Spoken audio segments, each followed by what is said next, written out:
बहुत सी बातों को सुनने के लिए। और अभी हमारे आयुष्मान अंगुलीमाल जी ने आपको धर्म के बारे में विशेष रूप से चर्चा किया और उसमें साहित्य की उठ भर कर के आपको पेश किया।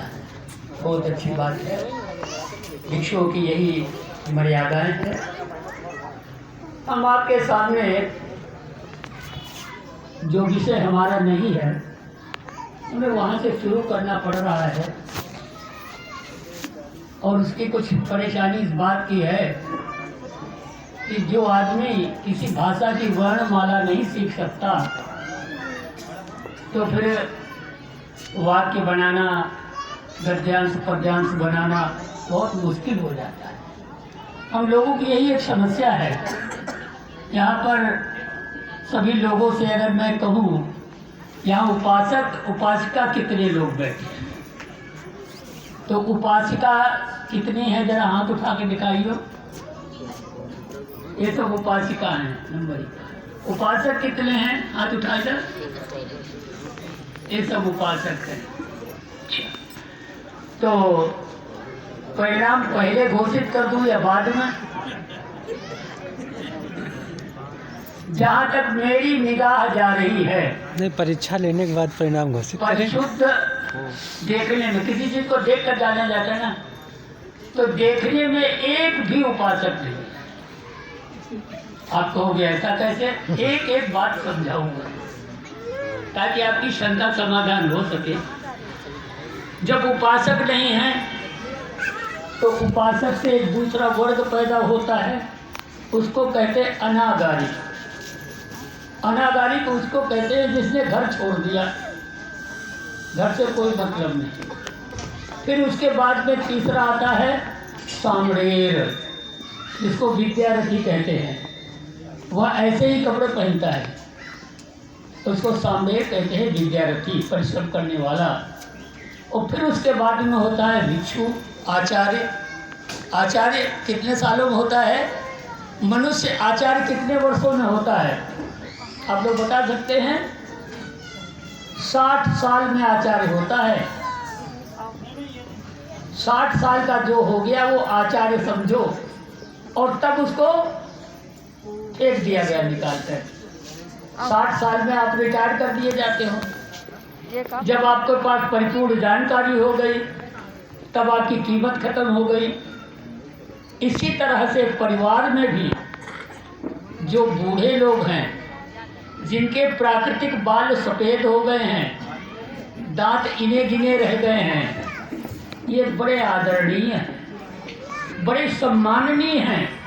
इनकी गाली भी आशीर्वाद समझो, और तुम तो उनका प्यार भी गाली समझते हो। कैसे काम चलेगा?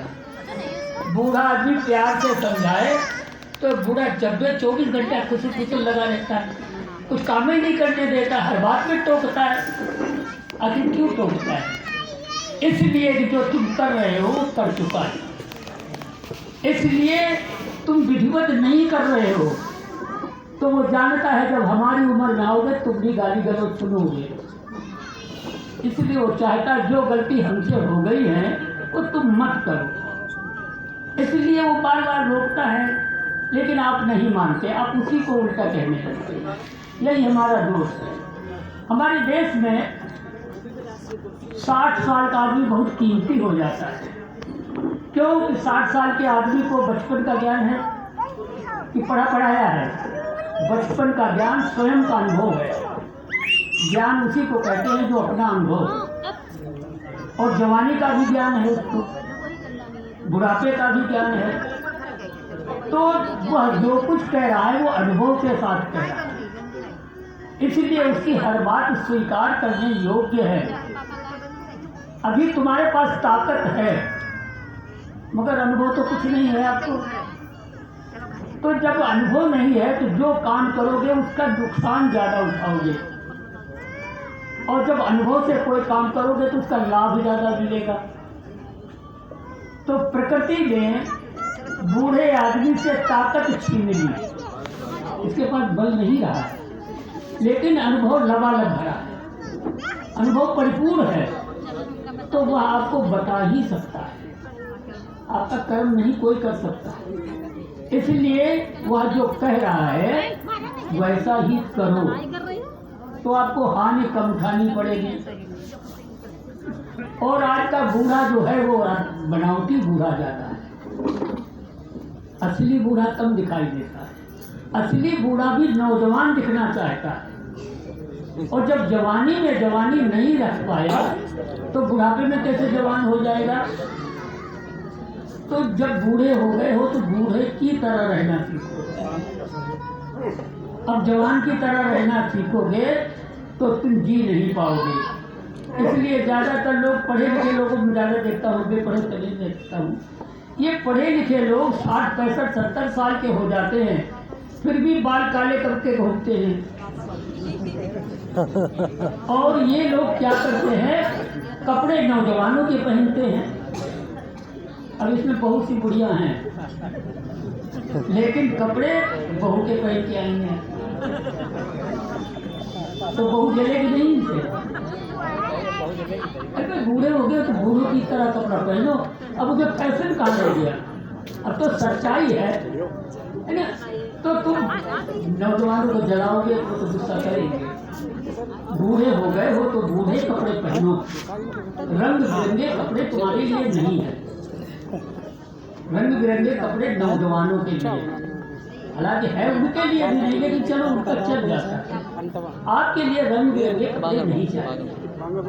तो अच्छा समाज में जो साधु हो जाते हैं, साधुओं को देखा होगा, ये गांव तो बहुत पुराना साधुओं का गाँव है। तो इस गांव में जो साधु लोग होते थे कैसे कपड़े पहनते थे, लाल सफेद कैसे पहनते थे, सफेद कपड़े पहनते थे, है ना।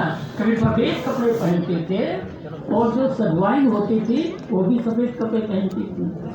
तो जो 60 साल के ऊपर हो गए हैं महिलाएं या पुरुष, उनको ढीले ढाले सफेद कपड़े पहनना चाहिए। क्यों भाई सफेद कपड़े पहनना चाहिए?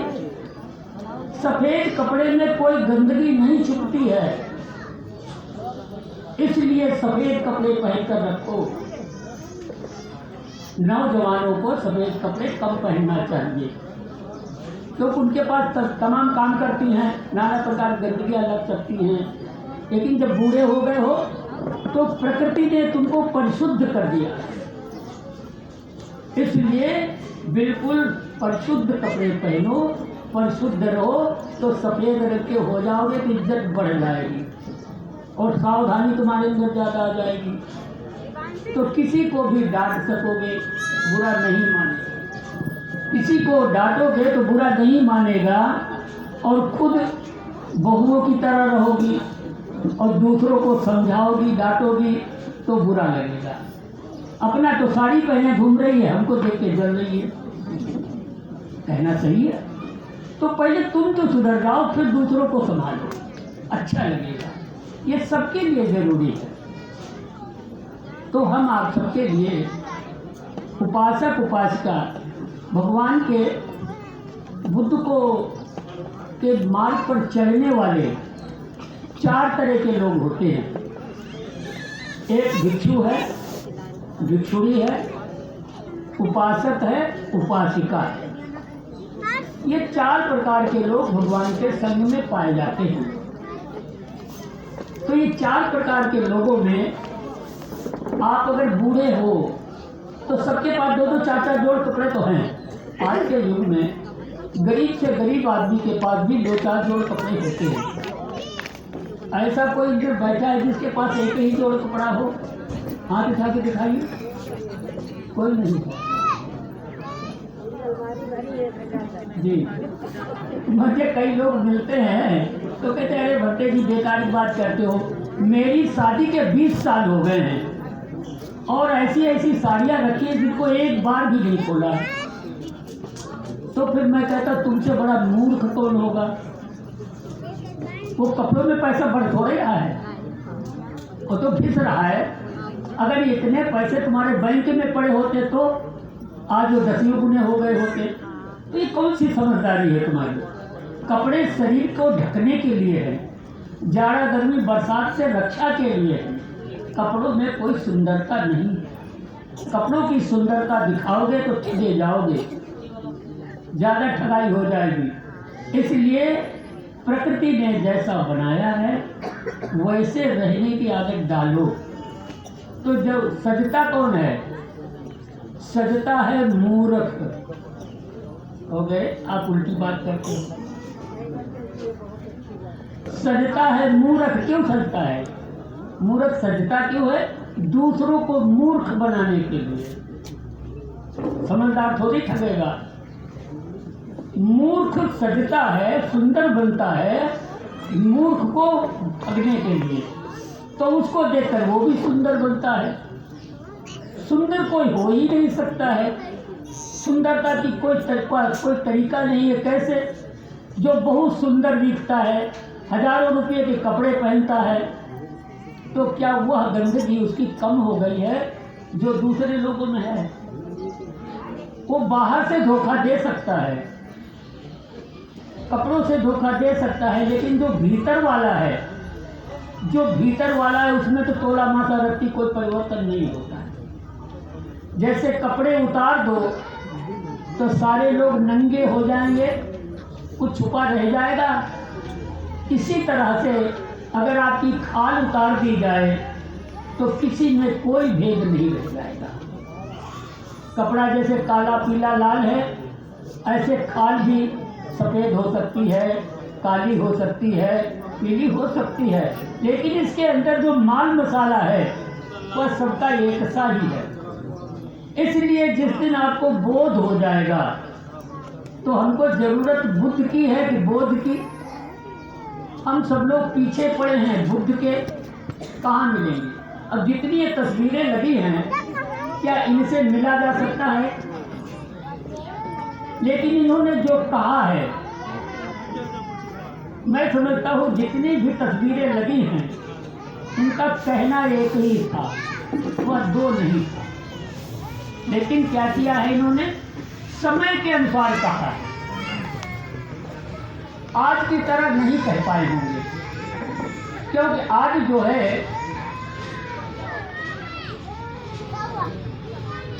देखिए, जब कभी कहीं कोई आए,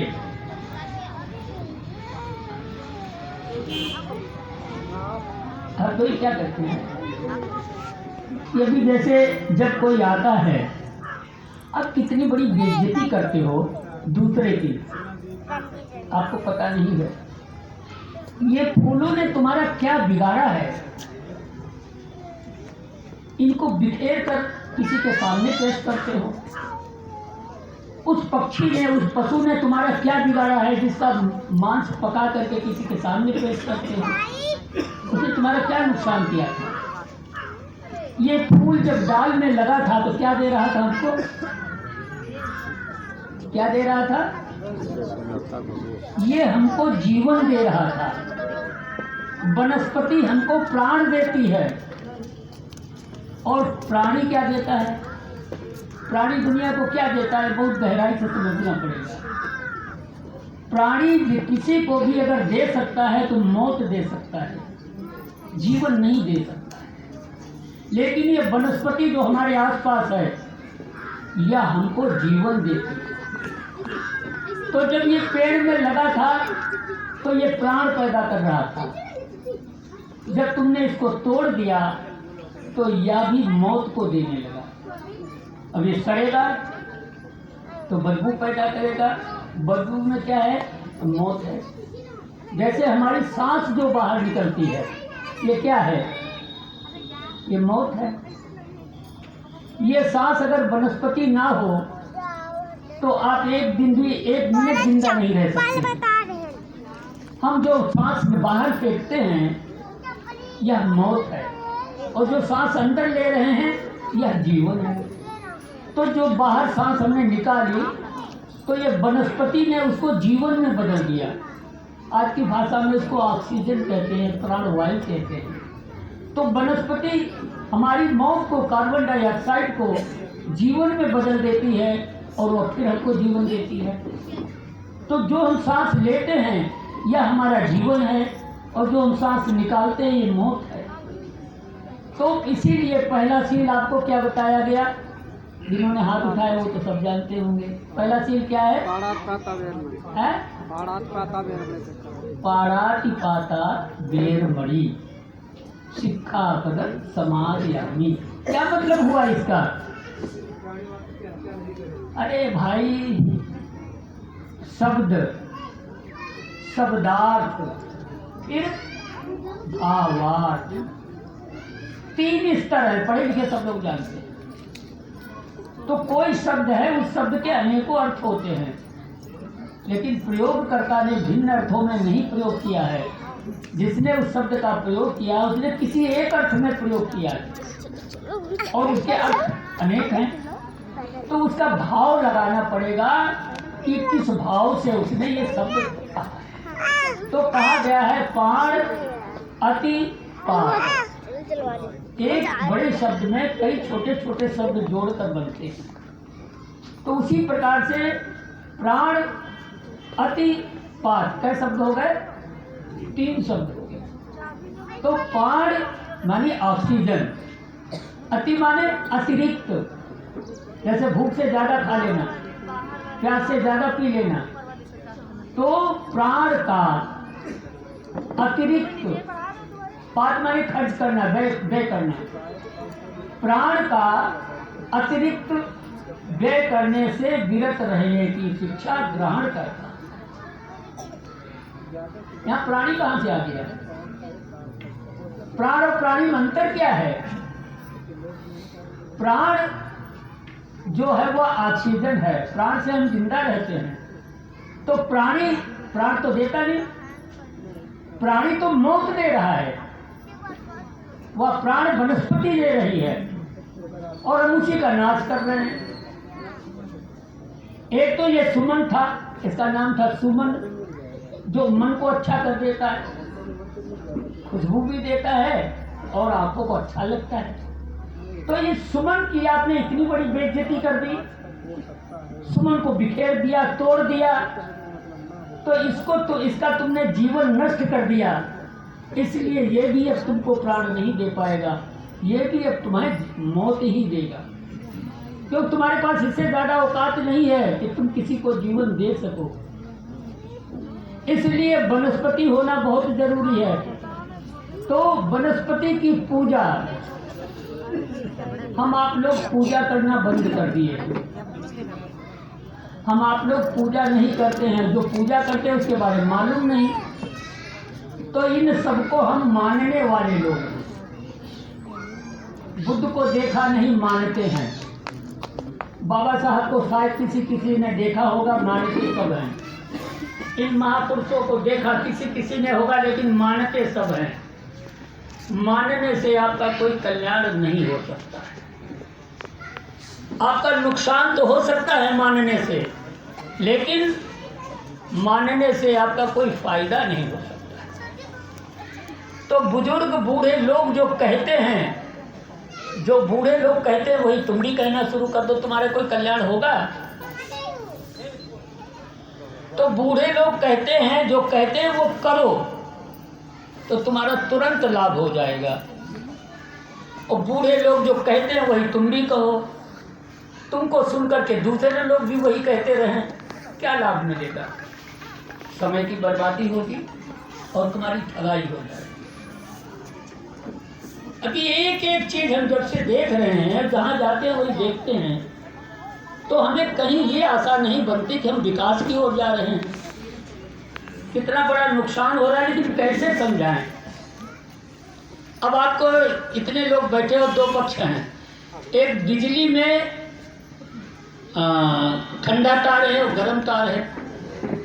बिजली में 2 तार है ना, और दोनों तारों को यूं जोड़ दो, क्या होगा? फ्यूज जुड़ जाएगा। दोनों को जोड़ो तो मजबूती से जोड़ो, उसमें कंपन नहीं होगी तो फिर वो ताकत पैदा करेगा। और अगर स्पार्किंग होगी, यानी लूज जुड़ा है, ढीला जुड़ा है, तो स्पार्किंग होकर के उड़ जाएगा, सबकी बेकार हो जाएगी। इसी तरह से हम आप सब लोगों को जरूरी है, बहुत बुरा लगेगा आपको, हम कैसे कहें, ये जितना वर्ग इधर बैठा है बहुत बुरा लगेगा, यह उस वर्ग का शत्रु है। क्या समझे? यह वर्ग उस वर्ग का दुश्मन है और वह वर्ग इस वर्ग का दुश्मन है। ये बात तो अब तक नहीं सुनी होगी कभी, सुनी है किसी ने बात? और बड़ा बुरा लगेगा, ये कौन सा भलते आया है उल्टी बात करता है ना? तो देखिए, जो साग भाजी बाजार से लाया पुरुष, तो वो अगर जवान सब्जी लाया तो तुम देखते ही 4 गालियां सुनाओगी। ये हलवा सब्जी लाए हो, तुम बटोर लाए हो बाजार से, तुम्हें पैसा नहीं खर्च करना पड़ा। और जब तुम खरीदने जाओगी तो बतिया बतिया खरीद के लाओगी, बच्ची बच्ची, जिसको पकाओगी अकरास आएगी, तो उस अकरास को खत्म करने के लिए मिर्च मसाला ज़्यादा डाल दोगे, तेल ज़्यादा डाल दोगे और उसको चटोरा बना दोगी। वो चटोरा हो जाएगा तो जितना ज़्यादा चटोरा बनाओगी उतना ज़्यादा तुमसे वो खुश रहेगा। और ये पता नहीं उसको किसने तो मेरी जिंदगी कम कर दी। प्रकृति ने जैसा दिया था वैसा ही अगर लेते तो जीवन भी लंबा हो जाता और कमाई कम करनी पड़ती। आज ये 8-8, 10-10 जोड़ जो तुम्हारे घर में रखे हैं, इनमें पैसा पड़ा है। इसके लिए पति ने क्या किया है? दिन भर कमाया है, रात में भी कमाया है, ओवर टाइम काम किया है, तुम्हारी सजावटें पूरी नहीं कर पा रहा वो, है ना? और बताओ अब तुम क्या बताएं, इतना रंग बिरंगा बनाने से सिवाय खुद मूर्ख बनने के अलावा समाज को मूर्ख बनाना। और हर पत्नी अपने पति को ज़्यादा मूर्ख बनाती है और पति पत्नी को मूर्ख बनाता है, और इसी उधेड़ बुन में सारा जीवन व्यर्थ में चला जाता है। इसलिए हम लोग कहा करते हैं, अगर कथा सुननी है तो सिद्धार्थ की सुना करो। सिद्धार्थ किसका नाम था? ये इधर बैठे हैं, इधर वाले, है ना? इनका बचपन का नाम सिद्धार्थ था। तो सिद्धार्थ की कहानी अगर सुनोगे तो हम समझते हैं कि धीरे धीरे पतियों का दर्द कम हो जाएगा। एक जैसे हम लोग होते ना, हम लोग भी बहुत बेईमान हैं। एक भिक्षु को 3 कपड़े चाहिए, 3 कपड़े, 3 कपड़े से ज़्यादा किसी को नहीं चाहिए। चौथा कपड़ा किसी को ज़रूरत है ही नहीं। भाई एक कपड़ा आप पहने हैं तो एक कपड़ा आप रख दीजिए, सुबह नहाइए, दूसरा पहन लीजिए, अब इसको धो डालिए, फिर सवेरे नहाओगे तो धोया हुआ कल सूख जाएगा, उसको पहन लो। कभी कभी सर्दी में, बरसात में नहीं सूखा तो तीसरा जोड़ रखा है। ये 3 जोड़ कपड़े, चाहे यात्रा में चले जाओ, चाहे मेहमानी में चले जाओ, कोई समस्या नहीं। जिसके घर जाओगे उसके यहाँ भी भार नहीं बनेगा। तुम लोग मेहमानी में जाओ तो दूसरे के लिए आपत्ति आ जाती है, तो 2-2 4-4 अटैची है तुम्हारे पास। जाओगे 2 दिन के लिए, सामान पूरी बस भर का लाद के ले जाओगे। किस लिए? दिखाने के लिए, पहनने के लिए थोड़ी ना, दिखाने के लिए। देखो हमारे पास कितने कपड़े हैं। और उसके पास बेचारी पास 10 जोड़ कपड़े हैं, तो तुमसे जलेबी थोड़ी होगी। उसके पास एक अटैची भी नहीं है, तुम्हारे पास 3-3 अटैची हैं, क्यों? तुम शहर में रहने लगी हो ना। जितने भी लोग ये अपनी पत्नियों को शहर में रखते हैं, ये समाज की शत्रु बन जाती हैं। और जितने लोग ये शहर में कोठियां बनाए बैठे हैं ना, ये गांव वालों के शत्रु हैं। ये गांव में, शहर में चले गए, 1-2 बीघा जमीन थी वो भी गैरों के हाथ बेच गए। इसलिए शहर के लोग गांव नहीं आ पाते हैं। आएंगे कहाँ? कहाँ बैठेंगे? घर जमीन थी वो के हाथ बेच गए, बैठोगे कहाँ? तो जिस गांव से तुम निकले थे उस गांव को भूल गए। तो समझदार जो तुम हो गए थे वो गांव वालों को समझाना चाहिए था, और तुम उनको समझाते घूमते हो जो समझदार हो गए। ये शहर में लोग तुमसे ज़्यादा पढ़े लिखे लोग हैं, तुमसे ज़्यादा धनवान लोग हैं, और वहीं ये लोग गप्पा लड़ाते रहते हैं। ये शहर के लोग कभी गांव नहीं आते हैं, सूखी रोटी खाने के लिए नहीं आते हैं। इनको अपना बचपन भूल गया है, जब एक कपड़ा 7 दिन पहनना पड़ता था, चप्पल नहीं होती थी, छुट्टी वाले दिन कपड़े धोने पड़ते थे, तब पहन कर जाते थे। इनको भूत भूल गया है, इसलिए दिमाग खराब हो गया। और यही जब शहर में चली जाती हैं महिलाएं तो इनका भी दिमाग खराब हो जाता है, इनका भी भूत भूल जाता है। तो ये भूत भूलने के लिए बौद्ध धर्म है, इसलिए नहीं है। बौद्ध धर्म कहता है कि जैसे हो उसको जानो, ये आया कहाँ से है। इसलिए हमारे यहाँ जब अनाज आता था तो पहले उसका कर टैक्स निकाल दिया जाता था, तब बखारी में जाता था। पहले पुराने गन्ने को खाने के काम लेते थे, नया गल्ला कोई नहीं खाता था, नया अनाज केवल गरीब खाता था। खेती वाला आदमी नया अनाज नहीं खाता था, वो पुराना खाता था, नया रख देता था, क्योंकि नए अनाज में गर्मी ज़्यादा होती है, इसलिए गर्मियों में बीमारियां ज़्यादा फैलती हैं। जो पुराना अनाज खाते थे उनमें बीमारियां कम फैलती थी, क्योंकि वो अनाज ठंडा हो जाता था। ताज़ा खेत का आया हुआ अनाज वो बीमारियां ज़्यादा पैदा करता है। तो तुम्हारे पास पुराना है ही नहीं, खाओगे कहाँ से। तो जैसे ही थोड़ा सा पकने लगता था, गड़ा सा लेकर के खेत से काट करके आंगन में सुखाते थे, वही खाने को मिलता था। राशि बना ही नहीं पाते थे।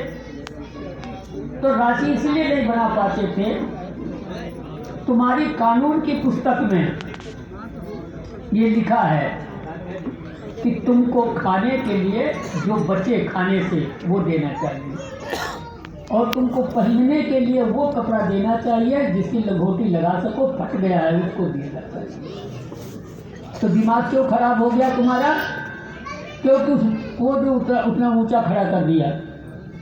इसकी मेहरबानी से तुम्हारा सब भूत भूल गया, भूत भूल गया तो पागल हो गए हो। अब उसको पत्थरों में खड़ा करके माला चढ़ा रहे हो। इसका मतलब क्या है कि वही दिन फिर वापस आ जाएंगे। दुनिया की कोई ताकत रोक नहीं सकती है। मैंने तो लाखों पन्ने बांटे हैं लोगों को छाप छाप कर, और उसके कोई नहीं। वही समाज, तुम्हारा कोई दुश्मन नहीं, तुम्हारा समाज तुम्हारा शत्रु है।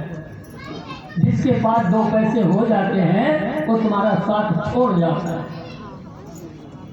इसलिए ये सब व्यवस्थाएं कैसे खत्म होगी, तो तुमको जाना पड़ेगा। मैं जहाँ ले जाना चाहता हूँ, बाबा साहब ने केवल उंगली का इशारा किया है।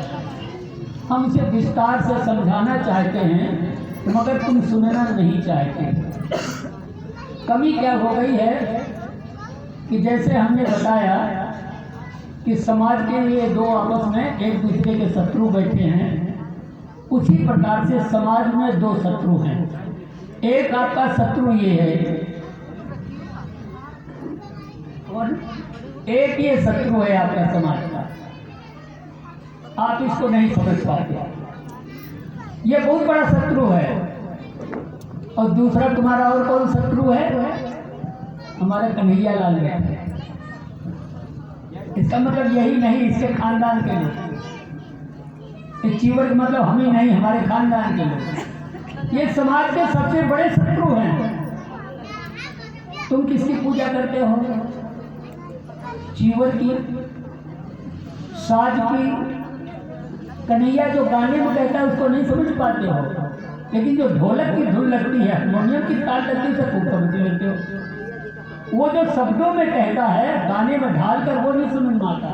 उसमें तो तुम्हें मटकना ही आ जाए, इस कान से सुनते उस कान से निकाल दे। और वही चीज़ है कि जो भी तुम बाजार से लाते हो उसको एक नमक मिर्च मसाला लगा करके, जला करके, बना करके चटोरा बना देती है, तुमको बड़ा अच्छा लगना लगता है। दोनों की बर्बादी होती है। तो इसलिए हम आप सबकी ज़रूरत है कि पहले उपासक बनो। उपासक बनने का मतलब है कि रोज 5 नियमों का पालन करो और 8वें दिन 8 नियमों का पालन करो। तो 8वें दिन आप घर में नहीं कुछ खाएंगे, आपको जो भी खाना पीना है वह अपने बुद्ध विहार में आकर खाओ और दिन भर चर्चा करो। आपके जो जैसे स्कूल में मास्टर पढ़ाएगा तो वैसे बुद्ध विहार में आओगे तो यहाँ भिक्षु आपको पढ़ाएगा, वो बताएगा क्या करना है क्या नहीं करना है, क्या खाना है क्या नहीं खाना है। क्योंकि आपका पेट सारे रोगों का जड़ है।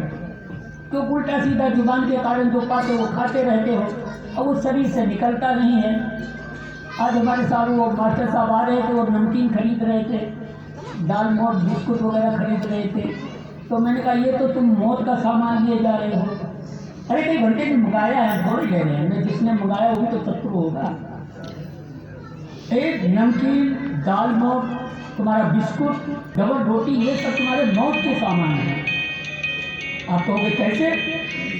ऐसे कि ये आज खाओ तो ये 4-5 दिन आपके पेट से बाहर नहीं निकलेंगे। चूल्हे की पकी हुई रोटी आज खाओगे तो सवेरे निकल जाएगी, और फल फूल खाओगे सवेरे खाओगे दोपहर में निकल जाएंगे। तो पेट में जितनी जल्दी निकल जाए उतना लाभकारी है। पेट में रुकेगा सड़ेगा तो नाना प्रकार के रोग जन्म लेंगे। इसलिए बोध जब हो जाएगा कायिक बोध, बुद्धं शरणं गच्छामि, इसका मतलब तुमको काया का बोध होना चाहिए। मूर्ति के सामने बुद्धं शरणं गच्छामि करो, वो बोलेंगे कुछ? मास्टर साहब स्कूल में जाओ, ब्लैक बोर्ड पर कुछ लिखा होगा तो पढ़कर क्या मिलेगा? वहाँ मास्टर पढ़ाएगा बोर्ड के सारे।